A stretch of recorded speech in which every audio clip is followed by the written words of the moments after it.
Hello everyone, welcome to another Joseki lesson. In this video, let's keep talking about the double approach to the start point. In the previous video, we talked about some of the easy moves for white in this situation. Either this diagonal move to the outside, or this 3-3 point, also a diagonal move that ensures white's survival. In this lesson, let's talk about the actual Josekis that AI would recommend. But of course, AI gets really complicated when it comes to these josekis, because inevitably, these josekis will lead to fights. And that's why I'm trying to break everything down and talk about some of the basic moves that most lessons or joseki books or even AI will not cover. But these are questions that are very important for us to answer for beginners and most amateur players, I would say. So the proper response is this pressing attachment. And we've already learned the pressing attachment joseki in lessons 505 here on my channel. So if you haven't watched any of those videos, feel free to check it out, because that's really the basic pattern, the basic idea behind this move, behind the pressing attachment. But with the double approach, things get more complicated, right? So without it, let's look at this together, right? This is the basic joseki. And after this, it's relatively peaceful because, as we'll see, up here, if we play this out, it's actually very different. Why is it different? There are two cutting points, right, after this. So one is 23 and 25. So black can potentially cut, though it's not a good idea to do it right away. But here, it has nothing, right? Because once black reduces its own liberties by 1, right? If you push here, 23, you reduce your liberties. White can cut, and this is potentially harsh, right? And we'll get to this joseki, or this variation, in just a little bit. But in the lower right corner, we don't have this problem, right? There's just no cuts, right? Black can't really cut. 23 and 25 will be dead this way. And the fight we're talking about in the lower right is something like this, right? After white cuts here at 18, this will become a fight. But if you just leave it like this, or if you want to do it in a more peaceful way, then this is totally fine for both sides. But when you play out the same pattern, here on the upper left, the cuts are unavoidable, right? So after 14, you can call this a joseki, right? So some joseki books will tell you that this is an AI joseki. It's about even for both sides, but there are burning questions, right? The first one is, how is this push and cut going to play out? And the second question is, how is black going to take care of its two groups, right? One is number 7, and the other is these 4 stones. How is black going to respond after number 14? And the third question, which we'll get to, is what's the situation here in the corner? Is white alive or no? Right. So that's also very, very important. If you're playing as white, you want to know whether you're already alive or not.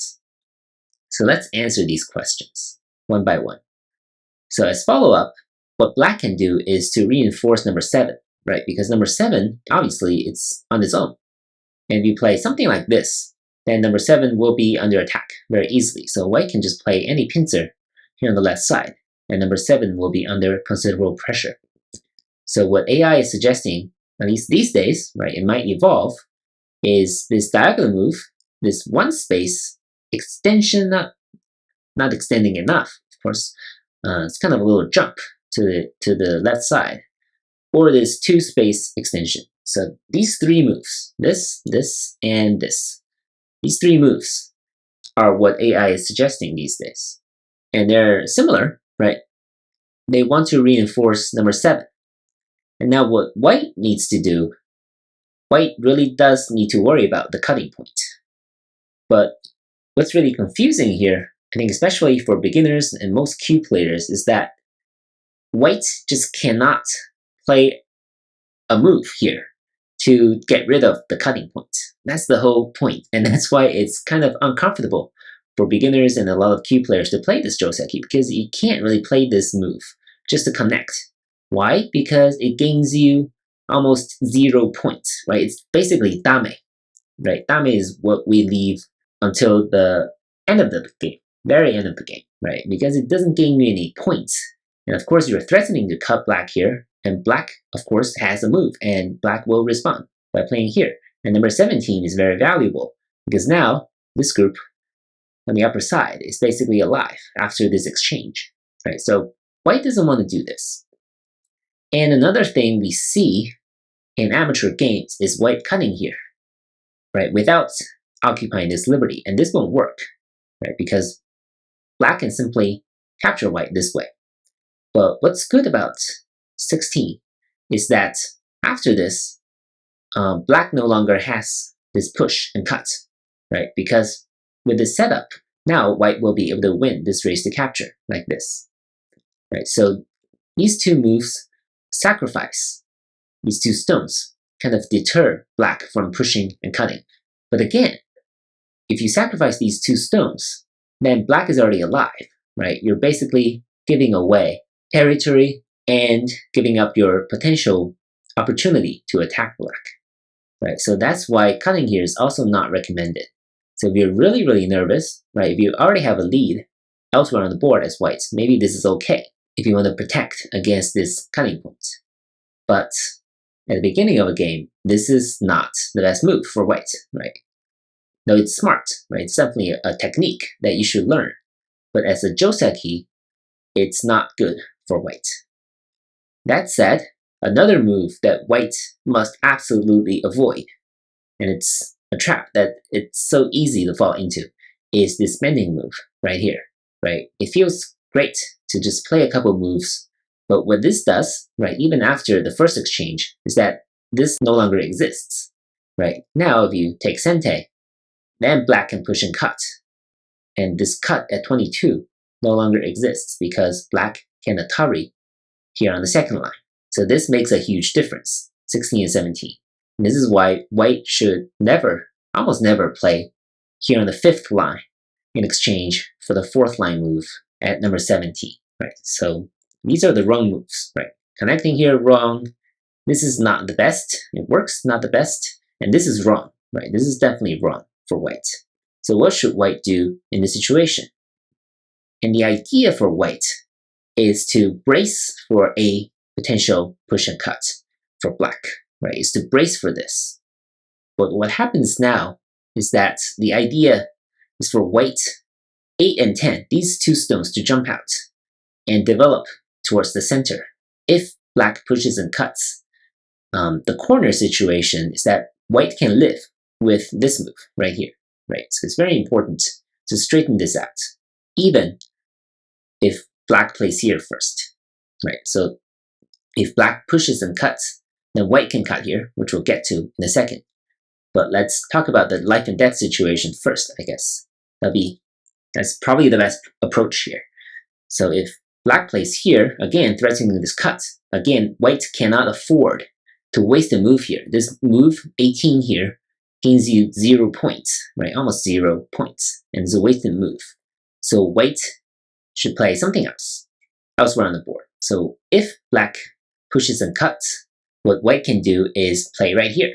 And this will be a living shape, right? This will be a living shape. If white plays on the wrong side, if you increase eye space this way, then this will be wrong, right? This should be wrong. You can play out this on your own. And if you have any trouble, you can let me know in the comment section below. Right, so these are not right. So this way, but of course, you can say white has this move, right, atari, right, this might work as well. But the best way is for white to simply play this dog move here on the second line. And this also kind of reduces black's eye space on the left side. So it's a good move. And this push and cut 19 and 21 doesn't work as well as black intended, right? Because white is not under that much pressure. These 4 stones toward the center because it's jumped out, it's not being surrounded. And black, this black group on the left, still has work to do, right? So white is not really afraid of this push and cut. If, right, if white's group on the outside can jump toward the center, Right? That's the whole idea behind why white does not spend an extra move connecting here. Now let's talk about this push and cut, which very few books or lessons will cover, because to professional players, this is obviously wrong. But I would say this is not that obvious at all, right, for beginners and amateur players. All right, so what happens now is that, of course, white can, again, live here by playing at number 20, and black will owe a move here. And this is also playable for both sides. Now, white has Sente and can probably work on attacking this group on the left. Right? So this is one way this can proceed. Another way this can proceed is for white to cut here. And this is really harsh. Black cannot Atari this way. This way, these 4 stones will die. And black can probably already resign, right? This is not okay for black. So black will have to Atari here on the second line. And black will have to crawl once. And now it's really tempting for white to try to play here, right? Threatening this capture here at f18. But what happens now is that black can Atari here and play something like this. So this group is basically set up. So once black gets on the third line, black is no longer worried about anything. So that's why white cannot play here and will have to play this instead. Now black cannot keep crawling. If you keep crawling, white will get to play this. And this is really beneficial towards white. And white is alive here in the corner. Right? So in order to kill white here in the corner, black will have to play something like this. And now this is where it gets really complicated. So it seems like white is already dead, right? You might try this move, but it doesn't work. Black has 29-31, right? Now white doesn't even have this move because white's liberties are pretty short. So what should white do in this situation? Actually, white can make use of this dead corner by playing here. Again, right here. If black blocks, now white can play at the 2-1 point, and white is alive again. So black must play right here, right? It's really important, reducing white's ice space. But because of this setup at number 28, now white has a really harsh move at number 30. So what this is doing is it's threatening to get connected with number 28. If you play on the outside, then white can escape potentially with this move. So black will have to block here. And now what happens is that number 30 is a free move on the outside. And now with number 32, these 2 stones effectively enclosed black. And black eventually will owe a move here and 33. What happens now is that white sacrificed the whole corner, which is sizable, right? It's about 20 points. Even without counting, I know it's got to be around 20 points because these 5 stones, that's 10 points. If you count all the other points, it's about more than 20 points. It's pretty big. But white's wall on the outside is really strong, right? Black was forced to crawl here on the second line, and this wall here, right? Black cannot break in. There's just no way for black to break in here on the left side. Though potentially black could exploit some of the weaknesses on the outside. But again, white's wall is really strong, and this favors white. And that is why no professional players will prefer this as black, right? So black can get the corner, but it comes at the expense of a really strong white wall. So that's the whole sequence here. So now, if black cannot push and cut, right, this will lead to the sequence we just saw. What should black do? So black, again, has 2 sides to play. It can play on the left side. And what happens now is that white will attack, right? So J16, in this situation, this is the right way to attack. So it'll be something like this. And if white blocks here, then black can live very easily. The ice space is enough. But white will be very comfortable if black plays something like this. It's too slow, right? White will just enclose black. So black will have to try to come out. It's an ugly shape, but it works. It's not that easy for white to contain black, or black can come out like this, play a cut or something and start a fight. So this is how the fight might start.